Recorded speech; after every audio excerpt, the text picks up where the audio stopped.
the worst MREs, meals rejected by everyone. Humans have fought and died for countless causes on innumerable battlefields. But while many people share sympathy for the sacrifices made by the common soldier, they should probably feel worse about some of the god-awful rations they would have been forced to consume before they were killed. Biscuit Browns. For many British soldiers, Biscuit Browns is a term that can excite fondness, disgust, and discomfort in equal measure. However, this didn't apply so much to the bowels. A staple of British Army ration packs until February 2009, many soldiers actually enjoyed these fortified vitamin biscuits, despite the rather unfortunate side effect that came with them. Described by one British soldier as 6 slices of compressed cardboard, these rather unappetizing wafers were known for their versatility and could be paired up with pâté dunked in instant soup and even mashed up in milk and sprinkled with sugar to make a rudimentary Weetabix-like breakfast meal. Yet the browns were not universally favored since they actually prevented anything brown from leaving the eater. The biscuit's tendency to constipate was undoubtedly useful on the battlefield, where all distractions, even natural ones, had to be minimized. On the other hand, Biscuit Browns and their unique ability to bung up the nether orifices of a soldier for as long as 3 days meant they were also widely reviled, and often used instead for target practice. The cheese and vegetable omelet. The cheese and vegetable omelet was an infamous U.S. Army meal-ready-to-eat ration pack introduced in 2005. Quickly dubbed the vomlet by troops, this gelatinous beige slab not only looked like barf, but it actually tasted like it as well. News of the vomlet's notoriety would soon filter back to the branch of the Army responsible for releasing it, the Combat Feeding Directive. Desperate to make amends for the foul monstrosity it had unleashed, they soon tried to sugarcoat it by including a complimentary bag of Skittles or M&Ms and a Pop-Tart to go with it. But while these were welcome additions, it still didn't address the basic inedibility of the main course. Later on, a miniature bottle of Tabasco sauce was added in an attempt to camouflage the awful flavor, but to no avail. To the relief of all, the vomlet was discontinued in 2009 after a mercifully short 4-year production run. Yet, as anyone who has tried it will assert, the trauma it left behind will last a lifetime. Embalmed Beef.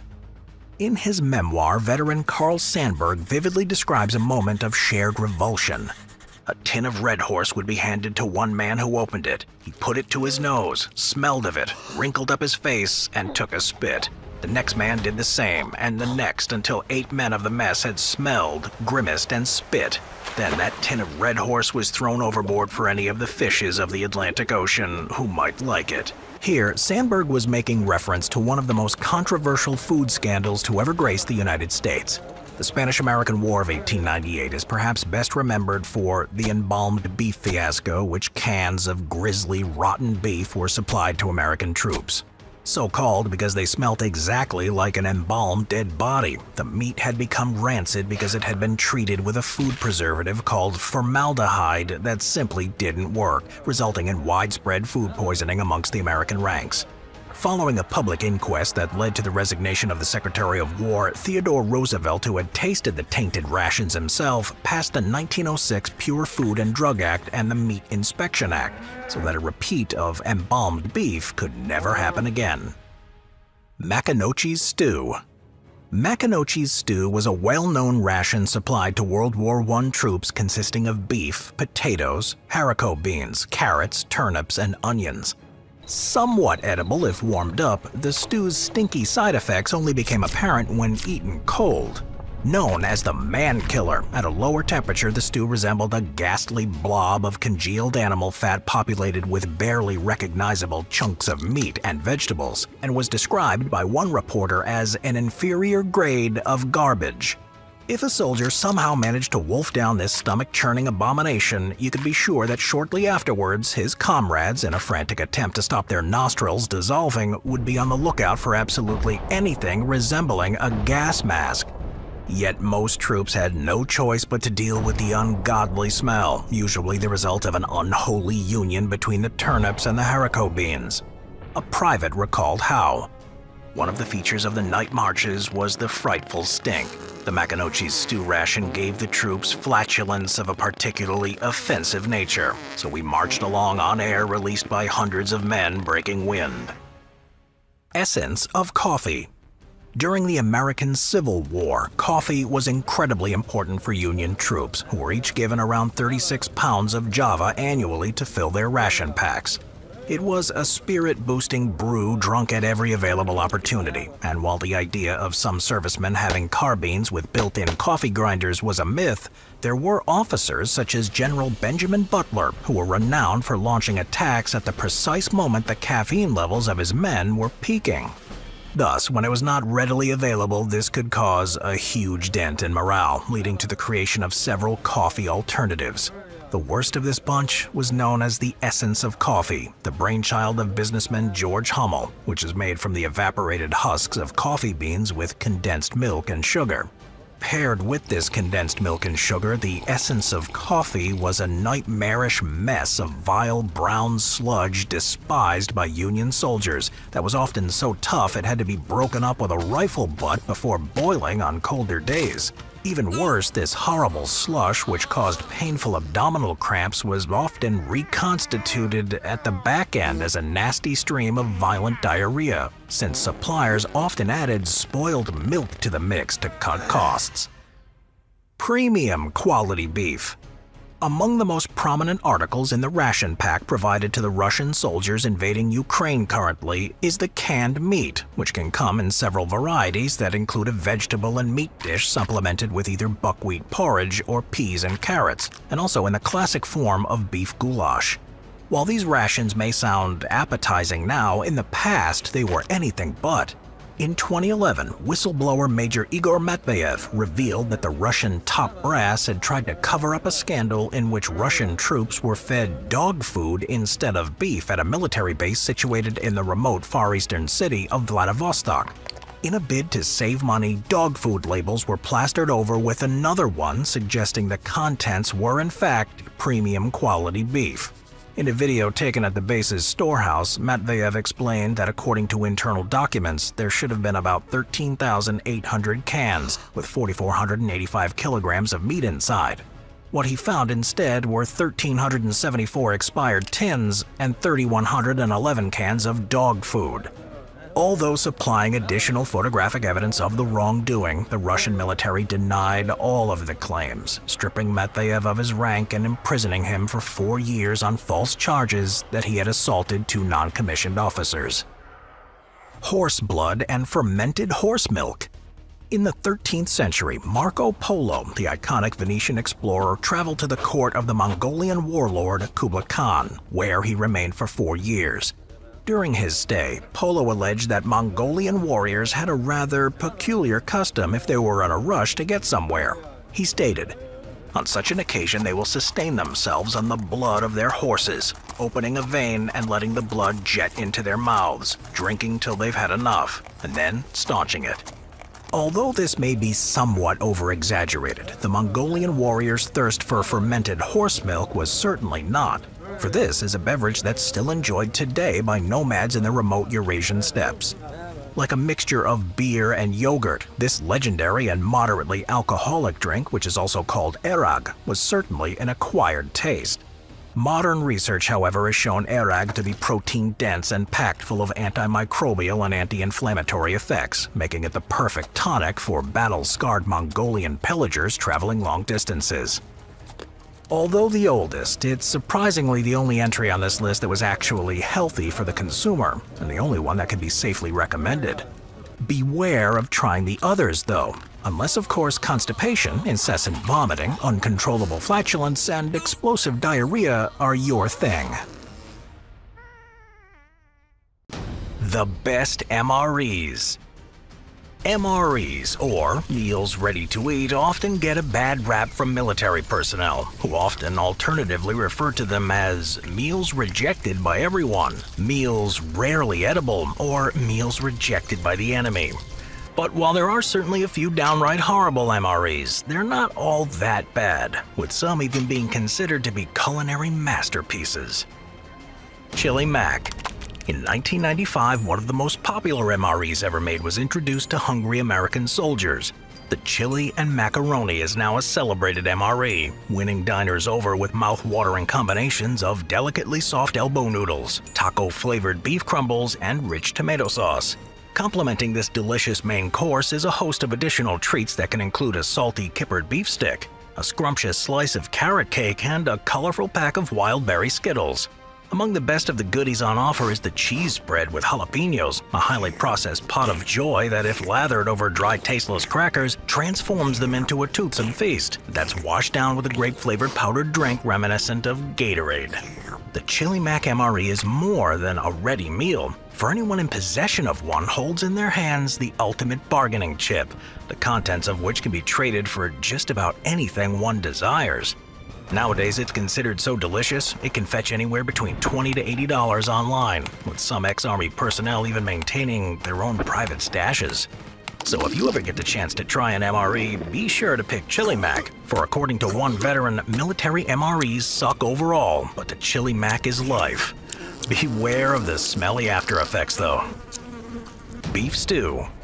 Tracing its origins back to the very first MRE menu issued in 1981, this exquisite example of military food technology typically contains a hearty beef dish, supplemented with carrots, corn, green beans, onions, potatoes, tomatoes, gravy, and a helping of white rice that can be optionally drizzled with lashings of fiery Tabasco sauce. This MRE is also perfect for those with a sweet tooth, featuring a wide array of sugary desserts such as strawberry jam, a muffin, a chocolate and banana cookie, and either a powdered juice drink or an exuberantly thick milkshake. A slab of peanut butter and a portion of chewy pretzel nuggets are among some of the more savory goodies on offer. The real genius of the beef stew MRE, however, is that its various accoutrements can be combined to create a smorgasbord of gastronomical wonders, with peanut butter and jam crackers and beef-dipped pretzels being among the most popular fusions. The creators of the beef stew MRE even thought about the post-meal phase, since there's also an accessory packet that has an instant coffee sachet as well as adequate amounts of toilet paper and towelettes, to deal with any potentially messy consequences. Norwegian Arctic Field ration. This NATO-approved field ration is simply a sumptuous banquet masquerading as an MRE that was first developed for the Norwegian Armed Forces and other Nordic military outfits by Norwegian company Drytech. This sizable food pack consists of 24 items, more at home on the menu of a fine dining restaurant, that can be eaten as standalone meals. Starting off the day, the field ration provides a tantalizing selection of gourmet breakfast items such as blueberry and vanilla, berry and chocolate muesli, as well as 2 fruity porridge variants. For lunch, there's a flavorful catalog of options like creamy salmon with pasta, chicken with lentils and lime, kebab stew, and even a vegan chili stew. For dinner, one can chow down on chili con carne, pasta bolognese, pulled pork with rice, and Norwegian staples like cod and creamy curry sauce. The highlight, however, is undoubtedly the gamey reindeer stew with creamy potato and carrots from the 2016 edition. That's so good that the famous MRE reviewer Steve Thomas proclaimed, quote, "I cannot stop eating it." This MRE is also jammed with energy drinks, chewing gum, coffee, and disinfectant swabs, making it the perfect support package for lengthy Arctic adventures. Make sure to keep it away from the polar bears, though. French Armed Forces 24-hour Combat Ration Pack. This MRE is surprisingly luxurious, since it's specifically tailored to satisfy the appetites of the world's premier fine dining nation. This is perhaps the classiest MRE of them all, providing the more sophisticated trooper with 3,600 calories of the finest foodstuffs over 3 meals and several snacks. Soldiers can either drink Arabica instant coffee or tea as they gobble down a breakfast of strawberry muesli, nougat, fruit, and plum jam. To quell mid-morning hunger pangs, gourmet sides such as venison, wild boar, and duck pâté, as well as blue cheese, can be liberally spread onto salty and sweet biscuits. For lunch and dinner are 2 ready-cooked dishes of the highest quality, chosen from a list of 14, including such culinary delights as beef tortellini, duck confit, carbonara, pistachio stuffed sausages, pork cheeks with ravioli, gizzards and quinoa salad, and Spanish paella. To top it all off, the French MRE contains a matchbox adorned with pictures of the Eiffel Tower and the Arc de Triomphe, allowing the soldier trapped in a godforsaken hole somewhere to bask in the glory of France's greatest architectural achievements as they eat by candlelight. Buffalo chicken. The legendary MRE that had such an impact on the appetites and orifices of American servicemen during its original production run between 2009 to 2011. Packed tightly in this food packet is a bounty of enticing riches ranging from toffee cookies, Reese's chocolates, and instant cappuccino to Stonewall classics such as jalapeno cheese spread and wheat snack bread. The buffalo chicken MRE, however, is most renowned for the tasty orange buffalo sauce that not only saturates the chicken wings and fried rice, but any post-meal waste product that emerges from the rear end. For although delicious, the buffalo chicken MRE certainly has a few explosive side effects. For example, one U.S. veteran has remarked, in reference to supporters of the NFL team the Buffalo Bills, that the effect on the stomach is, quote, like having 40 tailgating Bills fans making a mess of your insides, end quote. Accordingly, the same individual advises to, quote, dig the latrine before you crack this bad boy open, end quote. The buffalo chicken was discontinued in 2011, while an improved prototype was canceled in 2015, since the ration was more likely to loosen the bowels than bung them up, as is the goal of most other MREs. Janissary rations. Surveying the annals of history, it's almost impossible to come across an ancient, medieval, or even pre-modern army that was fed as well as troops are today. The one exception are the Janissaries, a band of elite warriors that served the Ottoman Empire from the late 14th century until 1826. These highly trained killers acted as the Sultan's personal bodyguard, which meant they always had to be in tip-top shape in case they were forced to defend their master.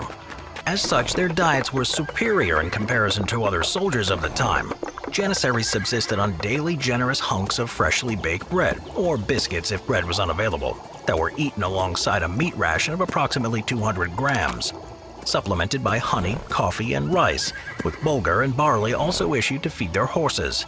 The Janissaries not only ate well, but were unique in that their organization drew heavily on food as a way to foster a spirit of comradeship within their ranks.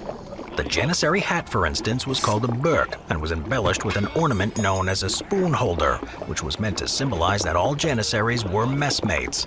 Furthermore, a Janissary who was in charge of a regiment was generally referred to as a chorbabashi, which translates to head of soup, while non-commissioned officers bore titles such as head water carrier, scullion, and master cook.